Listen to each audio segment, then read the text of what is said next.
Well, good afternoon, everyone, and welcome to Intro to Teaching History with Technology.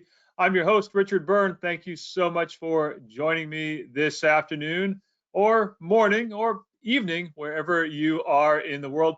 We have 107 people registered for this webinar, which is actually six more than my GoToWebinar account is supposed to have in it. But somehow we all got in there. So welcome, welcome, welcome to all of you who are here. Now, if this is your first time in a webinar with me, perhaps you got signed up by your department head or your principal. I know that's the case for some people today because I saw the emails going around earlier today. I saw a couple emails that said, hey, check out this guy's webinar. And so some of you are meeting me for the first time. So a little bit about me. First of all, my number one job is I'm a dad to two little girls, Isla and Emma, who are playing outside in the yard right now with their mother. Don't worry, someone is watching them. I'm a high school computer science teacher currently.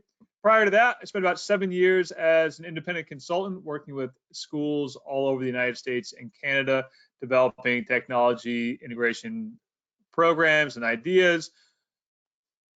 Prior to that, I taught high school social studies for almost 10 years, and I'm a blogger well known for my blog, freetech4teachers.com. And last but not least, I love a good dark roast coffee, but since it's 4 o'clock in the afternoon, I'm not drinking that right now. I'm drinking a nice raspberry seltzer from Hannaford, just the grocery store right down the street here from me in South Paris, Maine. And so that I know that you know where the chat function is and where the Q&A function is in GoToWebinar, I want you to put in that little Q&A function, tell me what you're drinking right now. Where are you in the world? I'm in Maine. I'm drinking raspberry seltzer water. Where are you in the world and what are you drinking right now? I just want to see where people are coming from around the world here today and what's your beverage of choice? So go ahead and use that little Q&A. I can see some hands going up. Glenn from Newfoundland is saying he's drinking water. Boring. Glenn said boring, not me. Joan's drinking water. Susan's drinking seltzer water. Oh, sitting outside in Milwaukee where it's 75 and drinking iced tea. It is not 75 here in Maine. It's about 47 and windy. Drinking coffee in Panama. Drinking tea in Germany. Excellent. I saw something from Missouri. It went by really quickly. Oh, carbonated lime water. Oh, nice. I like that. All right, we've got a whole bunch of people joining it, weighing in here. Oh, someone's drinking wine. I won't say who that person is, but someone's drinking wine. Excellent. Good for you. And outside drinking water in Atlanta, says Melissa, where it's 80 degrees and sunny. Love it. And Melissa even put in a little sunshine emoji in there for me. So thank you so much, everyone, for weighing in on that fun little question. Now, let's get on with the goals for this webinar today. I have three. I have three goals that I want to try to accomplish in the next 30 to 45 minutes.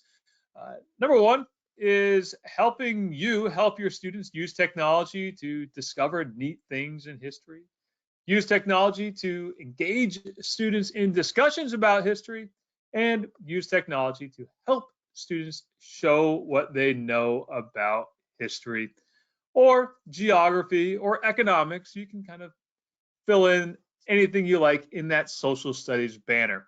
My job title was social studies teacher.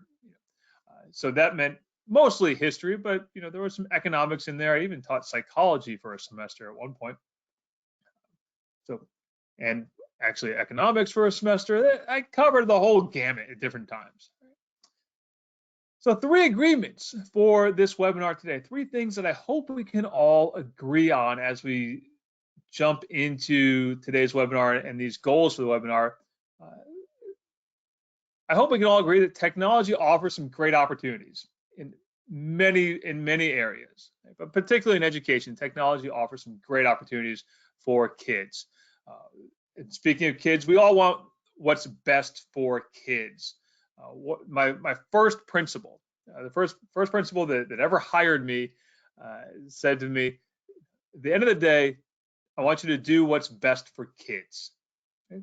What's best for the kids in your classroom, and that has stayed with me now for 18 years. Uh, we want what's best for kids in the classroom. Do what's best for your kids in your classroom. And so as I start this webinar, I always want to remind people of that as we go through today's webinar, there may be some things where you're like, you know what, I don't know if that'll work for my kids. Maybe you try it and it doesn't work for you. Okay, great. Pick something else that maybe does work for your kids. We all want what's best for our kids, and we're all trying to do that. And we all need to take care of ourselves to be good teachers. Yeah. And taking care of ourselves often means, keeping our minds engaged and trying new things and learning new things so that we can use those in our classroom and keeping our minds sharp. I think we've all met that person who's not kept their mind sharp and is kind of getting burnt out on teaching. And sometimes just having some new ideas and some new ways of looking at things will get you right back in the game. So a few problems that I think we've all experienced if you've taught social studies or taught history at any level, whether that's elementary school, middle school, or high school.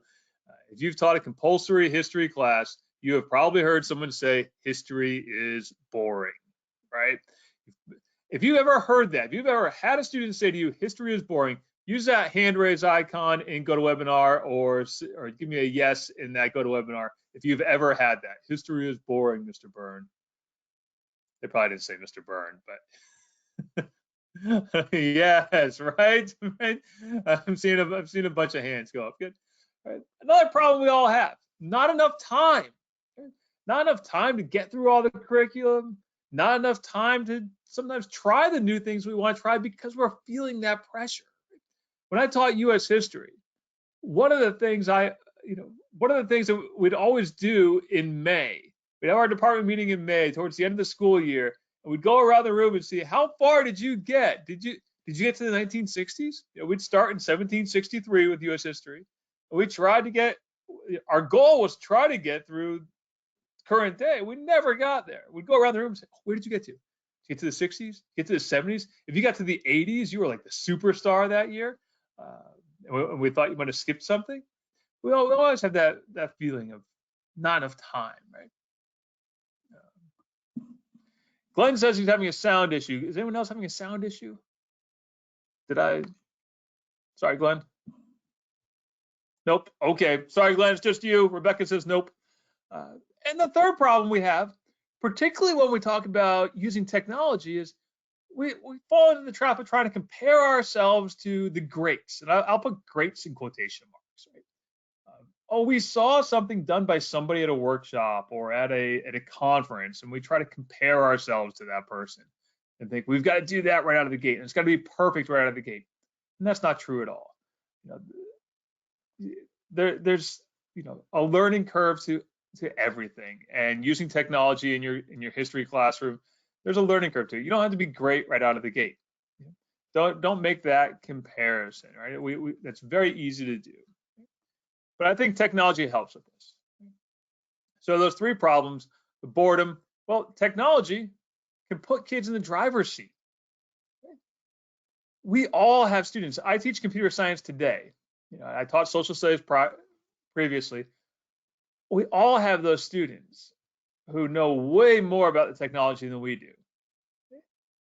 And like I said, even teaching computer science, I have kids who know way more about the technology than I do today. Let them experiment with the technology. You're still the content area expert. You can still be the teaching expert. You're still the expert educator. Let them drive a little bit by showing you some things with technology.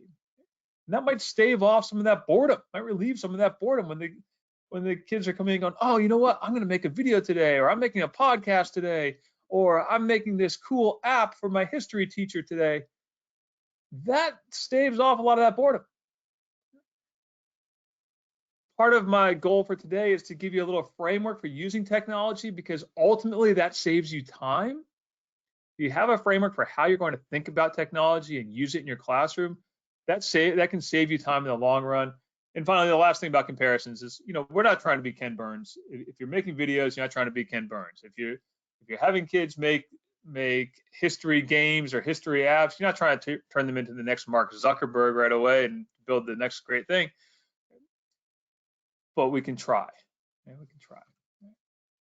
So this framework that I've alluded to. Oh, hey, Betsy. Okay. Betsy just chimed in from Memphis, Tennessee, just joining us. Awesome. This little framework, I developed this more than 10 years ago when I was teaching history, and I was starting to. I've been writing my blog for a few years. I was getting a lot of questions of, Richard, there's so much out there. How do you decide what to do with it and which to use and which not to use? And so I came up with this framework that educational technology falls into one of these three categories. Sometimes it falls into more than one of them, but it always falls into at least one of these three categories. Tools to help our students discover new things and engage them in the discovery process, get them excited about the discovery process. Tools to help engage kids in discussion about history or about what they're discovering. And finally, using technology to help students demonstrate what they know in new and interesting ways, in ways that weren't possible without technology. And the example of this that I give a lot, particularly when I'm talking about making videos, is back when I was in middle school, we made some videos, and those videos required getting the big VHS camera that had the big VHS tape that had the smaller tapes inside it. Remember those? If you've watched the Goldbergs, you've probably seen this as well. Right? Who watches the Goldbergs? Give me a hand raise if you watch the Goldbergs on ABC. Right? Yeah, good. I've seen a couple of hands up. I'm not the only one who binge watches that. We've been binge watching that in my house lately. But that whole process required those big tapes, and we marched down to the one place in our middle school where you could actually edit tape. Now we can do that in our classroom, and we can do that so much more efficiently with just tools we have literally in our pockets many times. So we're going to use our technology for discovery, discussion, or demonstration. So let's start with the discovery phase. Discovery phase is our Googles, our Bings, our web searches, our internet searches. So also might be your school's database, that the subscription your school pays for to academic databases, or it might be your state library has a history archive that you can access only through a certain login credential that's available through your public library or your school library. Those are things that kids often overlook. And so one of the first things I always say for the discovery piece of this is make friends with your teacher librarian. Take your students down to your school library, or if you're still remote like my school was up until last week, schedule a Zoom meeting or a Microsoft Teams meeting with your teacher librarian to show your students what's available in those databases that your school is paying for that are often overlooked. I'm getting a yes for that, right? I worked early in my career. I worked with a great teacher librarian. Her name was Melissa St. John. She's now retired, and she did that. We worked together. We went down to the library. We looked at those databases that our school was paying for and that our school had access through our state library system, and it got kids beyond the Google results. You can look at using virtual reality and augmented reality for helping kids discover things. If I spun my webcam all the way around, you'd see on my wall over there, I have some old topographic maps on my office wall here in my house. By the way, my office is actually in the barn that's attached to my house. It's built in 1852, so as a lover of history, I live in a historic building. But anyway, I loved as a kid looking at maps. Well, now with virtual reality students can not only look at maps, but they can experience what those places are like. And Google Earth and Google Maps are great for getting kids inspired to look at things and make discoveries on their own. So to that end, I want to bring up one of my favorite tools in Google Earth. Now, I'm using the desktop version of Google Earth, which is called Google Earth Pro, but it's free. Anyone can download it. You can download it on a Windows or a Mac computer. There's actually even a Linux version of it if you're a Linux user. One of my favorite tools. If you look at the left-hand side of my screen in the bottom left corner, I have open the Rumsey Historical Map Collection. And this is freely available to anybody who has Google Earth. And as I scroll in, I've selected this. As I scroll in, we'll see these little place markers pop up. We can see Denver, 1859 or 1879. And we can keep scrolling in. And they have historical maps all over the world. This is not just a U.S. Tool. What I can do with this is I can just click on it, and it overlays that historic map on top of current day imagery. So let's say I zoom in on it, and that's a historic map that's overlaid on it. Well, on the left-hand side, we'll see that's a temporary place. Well, I can unclick it and then click it back on again. Turn it off, turn it on. Okay, so let's look over here. Oh, there's Coors Field where the Rockies play.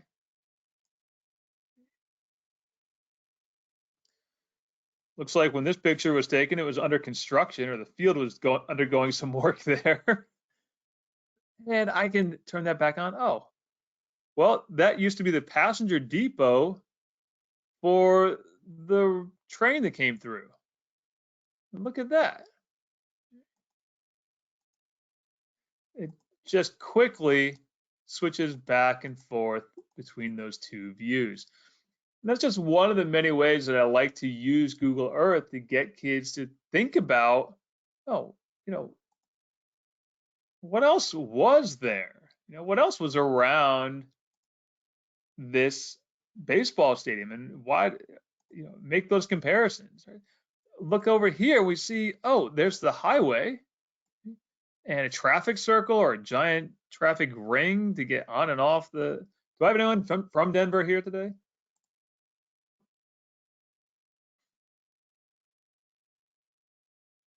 Sally, that is a really good question, and I'll talk about that in just a moment. So here I have the river, and I can see, oh wow, that's what it looked like before the highway came through. The river is much more pronounced in that map in 1879 than it is today, right? The map looks, what happened to the geography here? The river is not as braided as it used to be. Really interesting things you can do. So in the chat there, in the Q&A panel, there was a great question, and I want to answer that right now. Sally asked a question that she says, I love Google Earth, but the district admin decided only teachers are allowed to use it, not students. One of the things you can do, and I'm not sure what your district's rationale was for that. I've heard other districts do that as well. One of the things that you can do is up at the top of the menu, you can first of all view it in Google Maps. Right, so if your district doesn't block Google Maps, you can do view in Google Maps, and that'll pop it into Google Map view. That won't give you the overlay, but it will give you the same view in Google Maps. But we also have the option to save that image. You can save that image, and then you can set your different options for what do you want to have printed out. Save that image. And I'll save it on my desktop as Denver Today. I don't know why I just wrote so many O's there. All right, Denver Today, 2021. And save it that way. And then with this map here that I've been looking at, Let me zoom out again. The Rumsey Historical Maps Collection, you can go and actually view this map itself on their website. And you can get this larger image, and you can go and print that out. So if you want to do have your students do a comparison that way, you could do it manually on paper. Yeah. So you could there is a workaround to do that manually. Yeah. Yeah. So that's how you can.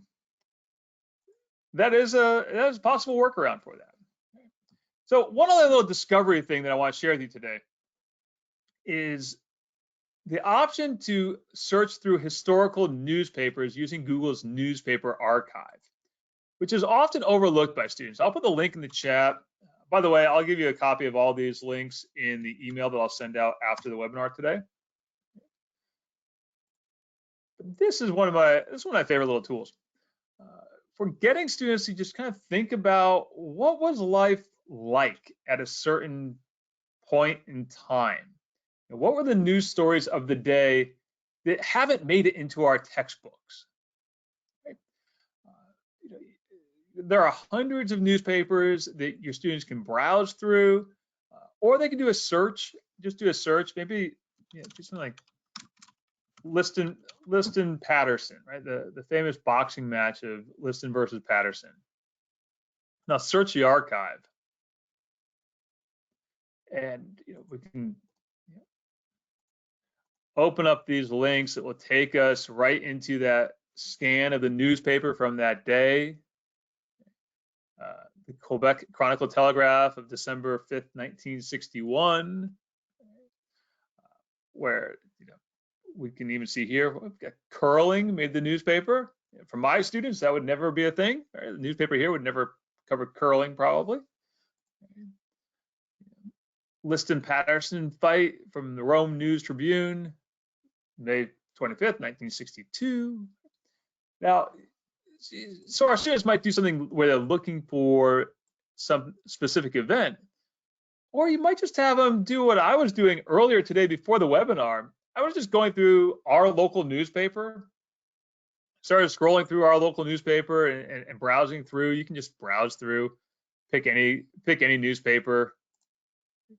You can just go and start browsing through, which I find really interesting as well, and your students might as well. But this is my local newspaper. Do I have anyone from Maine here today who was also from Maine? I saw some, I can't remember if I saw it in the registration, but this was interesting to me. This is a news story that is never going to make your textbook, but it is probably never even going to make a local history textbook if there were one. But the transfer station is going to start up in Rangeley, which is a town about an hour north of me. This is in 1990. For those of you that live in cities and may not be familiar with the concept of a transfer station, this is what replaced the town dump. So up until 1990, in this town, you still had a traditional town dump where trash was just dumped into a landfill. And they were making progress, and they were going to start to sort and do recycling. I just found that to be, an interesting thing. That only 30 years ago, that change was happening. And for a lot of students, that might send them down a path of, okay, well, there used to be a dump here. Where is the dump now? Maybe they start to go and look and see, what were the issues around closing down the town dump, and why was this such a big deal in 1990? They can do other things like just kind of scrolling through and look and see, oh, hey, is that my dad who's in the newspaper in 1990? Or look at SAD 36 objective to grow constructively. That was a school administrative district in Livermore Falls, not far from where I live. Just some interesting ways to get kids to go beyond just looking at Google results, your basic Google search. So we've talked about the discovery piece, and I wanted, again, this is kind of a crash course, kind of an intro here to bigger concepts that I talk about a lot. This discussion piece. Now, if your students are anything like my students, at this point in the year, they are probably Zoomed out or Microsoft Teams out or Google Hangouted out. They've had enough breakout room experience this year to last them probably the rest of their lives, right? Point being, I would often talk about things like back channel chats, these online chat tools you could use in real time. In fact, there's one called back channel chat. And in years prior, those were great tools for getting students involved in discussions about things they were finding. Likewise, doing polls and Kahoot style games. I think a lot of our kids have done a lot of that this year and might be looking for something different. So a video or audio response tool that's not in real time, I think right now is a great way to get kids involved in discussion. In fact, it's been a good tool for me to have my students not respond in real time in breakout rooms. We've done breakout rooms to the cows come home, it feels like, this year. And so not having them in breakout rooms, but having them in what I'll call asynchronous breakout rooms, where they can take time to sit back, reflect, and then weigh in on a conversation at their own pace, at a time that's convenient for them, and also for a time when they've actually had some opportunity to think and not just respond immediately because, oh no, I'm in a breakout room, or oh no, Mr. Byrne is expecting a response right now. And so to that end, I want to show you a tool for discussion that's recently been revamped. It's called GoSynth. I'll put the link in the chat here for anyone who wants to try it out themselves right now or try it out later this afternoon, this evening. The tool is called GoSynth. And what it does is it allows you to create an audio prompt. So you can record an audio prompt and have your students respond on their own time with an audio message of their own. It is moderated. You'll see in my demo channel that I have right here that I have it moderated, so nothing gets shared until you approve it. It's an important piece here for some classrooms. I've had plenty of students where I've had to moderate it over the years. Yes, Kim said it's kind of like Flipgrid. Very much like Flipgrid, but without the video piece. I used Flipgrid for a while this year, and my students got Flipgridded out, I'll say. They got tired of having their faces on the camera, and even prior to COVID-19 pandemic kicking in, I was noticing that in a lot of places that students they'll do selfies for TikTok, they'll do selfies for Instagram, they won't do a selfie video for school, okay? Because they feel like, oh, everyone's looking at me, everyone's gonna, I've got to make my hair look great, I got to make my makeup look good, or whatever piece it is, right? Or my lighting's not right, my hair's not right, whatever it is. With the audio piece, that visual component is completely gone. And this just allows voice. So here's my demo channel. And here's a quick demo of how my demo channel works. I'm going to use a prompt. I'm going to give my students a prompt to talk about the Alien and Sedition Acts and make a comparison between 1798 and the political climate in the United States today in 2021. So here's what I'm going to do. I'm going to hit this record button and start talking. Hey students, it's Mr. Byrne. I've shared with you an article from the Avalon Project. It's the text of an excerpt from the Alien and Sedition Acts written in 1798. You should have already seen that link. If you haven't, I've attached it here as well. Please read that. Then I want you to reflect on some of the news stories we've talked about in class over the last couple of months and see what kind of comparisons you can make between 1798 and 2021. If someone from 1798 were to walk into our classroom today, what would they feel like is similar? What would they feel like is different compared to when they were alive? Okay. So I do that little audio recording. And it will do an automatic transcription for you. I should point that out. And I'm briefly going to say Alien and Sedition Act discussion. Again, helps to spell it correctly. And here I can put in that link that I mentioned for my students. Use that Avalon project text, put that link in, hit that next button, and send it away.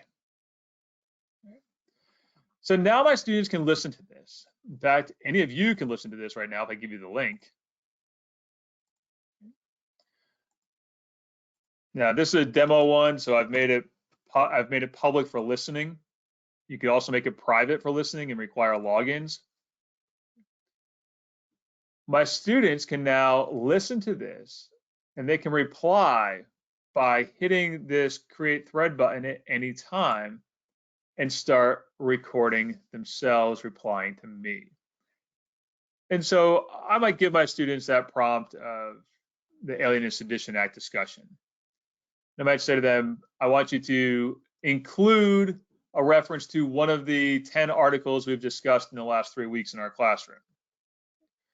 There's a temptation with GoSynth, just like there is with Flipgrid, to say you need to record for 30 seconds, you need to record for a minute.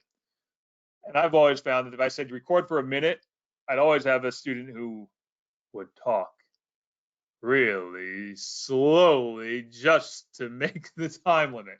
And so rather than saying you need to talk for X amount of time, say I want you to talk about this point. So registration process for students, they can sign in with a Google account. They actually support using a Twitter account if you want to as well, or a good old-fashioned email and password type of sign up can be used as well. And I believe, don't quote me on this, but I believe they're working on integrating other single sign-on options. But right now, the Google one is their big single sign-on option. So the third part of this for today is the demonstration piece. And there are lots of really cool tools for getting students to make new demonstrations of what they know. Some of these are things that have been around for a while. Like I said, when I was in middle school, we made videos. They were not good videos, and they took forever to make because we were literally editing VHS tape. But making videos has been around for a long time. Making films has been around for a long time. But the tools are a lot easier to use today. We can put together a video much more quickly than we could before. Even compared to 15 years ago, making a podcast is much faster, much easier than it was 15 years ago, or making a video is a lot faster than it was 15 years ago.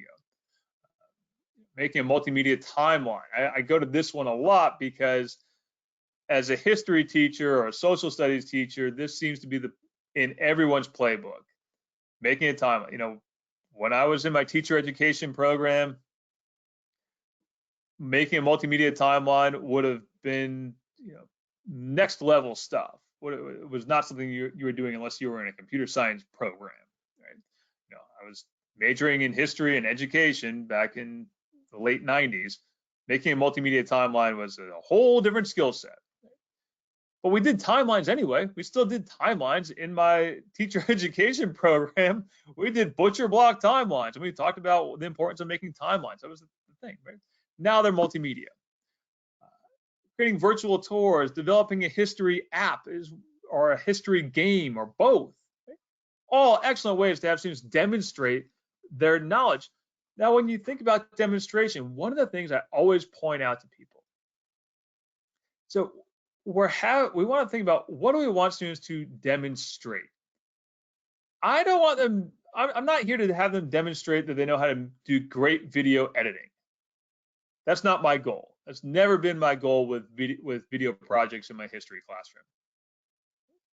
My goal has been having students to be able to show that they understand a sequence of events and cause and effect. Or I want them to show that they understand different forms of propaganda. That's been another project I've done in the past. It's not that they know how to do video editing. Now they learn video editing as they go, but that wasn't my goal. My goal was to identify what skill or what knowledge do I want them to be able to demonstrate through making this video. And kids like making videos in general. A lot of kids like making videos or making a podcast or making a multimedia timeline, creating a virtual tour. You know, I like having students make local history virtual tours because it incorporates the idea of they have to do some discovery that's a little bit beyond just the Google search. It might be the Google newspaper archive like I showed earlier. And it might be accessing those databases that I mentioned earlier that your teacher librarian can set them up with, and not just using Google search. And then they might have to engage in some discussion with the local history society to learn more about the local history. And then they make a virtual tour of historic sites in your community. That's one of the things I love about virtual tours.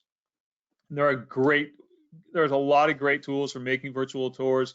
One of the tools that I spend a lot of time using is just the web version of Google Earth, which you can find at earth.google.com. The other tool I use a lot is Google's My Maps tool. And I'll show you Google's My Maps quickly here because Google Earth often takes a long time to load. But Google's My Maps is a nice option if your school is blocking Google Earth. If your school doesn't allow you to use Google Earth, this is a great option for having kids do local history tours of landmarks. You can create a new map. And I'll do one here off the cuff of some cool sites around my neighborhood, around my town. Again, I live in a historic building. It really is. It's in the Registry of National Historic Landmarks. All that really means is that it's really expensive to maintain. And my house has to be white and red, and it has to be clapboard, all that kind of stuff. But I'm going to do this cool little map of local history marks around my community.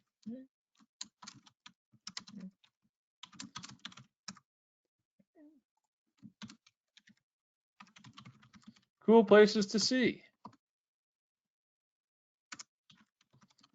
If you're into history. And so we might just go up here and I'm going to go to Hannibal Hamlin Drive.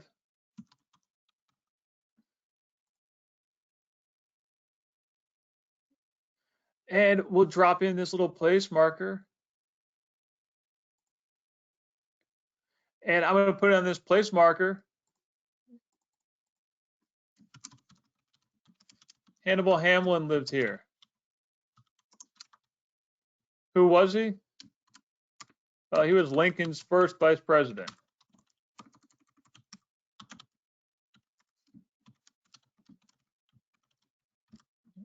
And I can put in all kinds of other details about him.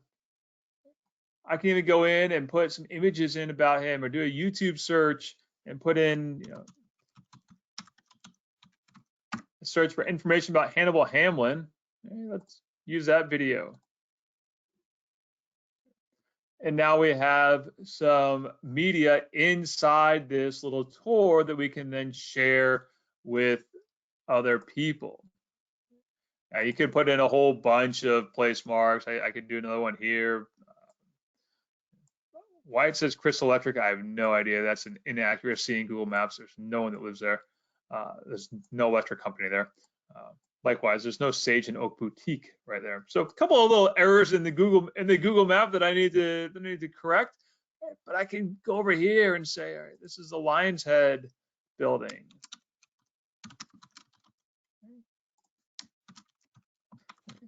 Built by the Navigator for the first flight to Antarctica. Again, kind of a cool fact. And I can go in and put some pictures of Antarctica or flying to Antarctica or pictures of the building itself. All things you can have students demonstrate. They can demonstrate they did their research. They can demonstrate that they've talked to people about the interesting landmarks in their neighborhoods or interesting landmarks in their communities, then put them out onto this little map that they can then share with the rest of the world. But the idea is that really we're going to have students do all three things to build a great project. In a history class, they're going to do the discovery piece, they're going to do discussion, and they're going to do the demonstration. And the demonstration piece is going to tie that whole framework together. Now, I've been going on for about 40 minutes. I've been going on for about 40 minutes. And I know that often in 40 minutes, it can feel like I've covered a whole lot of ideas. And I have three main points: discovery, discussion, demonstration. And I shared a handful of tools here today. And I know that a lot of people will often have questions after the fact. It can feel like, just this garden hose of information coming at you. So if you have questions after the fact, you can send me an email, richard@byrne.media.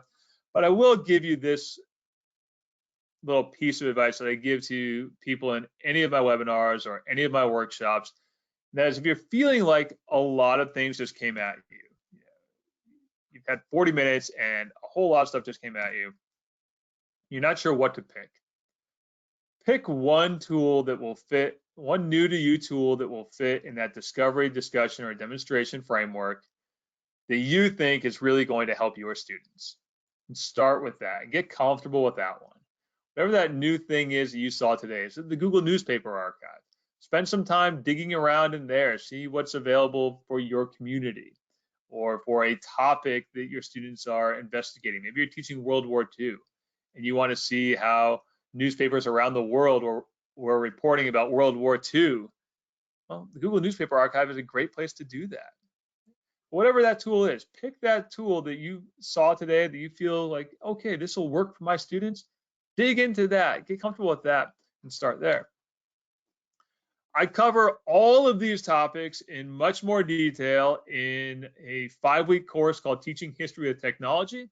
If you want to sign up for my 5-week course, you can do so at bit.ly/THWT2021. I have a discount code that saves 20%. THWT46 is that discount code. I'll put those links in the chat as well. In that course, I covered 10 big topics. You can see them all right there. Search strategies and organization, video projects and video lesson plans, making history projects, Google Earth, Google Maps, timelines, portfolios, AR, VR, virtual tours, history apps, and tips for teaching online. And again, one more time, that link is THWT2021. The discount code is, again, THWT46. And Rebecca, yes, I do have a list. In fact, I'm glad you mentioned that. Thank you so much for mentioning that. Put that. There's a link for the 5-week course that I'm offering. And Rebecca asked if I have a list of my favorite resources, and I do. And I'll actually be sending that. I'll be sending a link to that when I send out an email, probably tomorrow morning at this rate, depending on how my kids are acting tonight. But probably tomorrow morning, I'll send out the email that has a recording of today's session, a link to these slides, and a couple of other cool resources for you, including some of my go-to resources for teaching history with technology. And if you have questions, you can email me, richard@byrne.media. And again, you get a copy of these slides by going to bit.ly/THWT all capital. Bitly is sensitive about my capitalization. So bit.ly/THWT and again, feel free to send me an email, richard@byrne.media.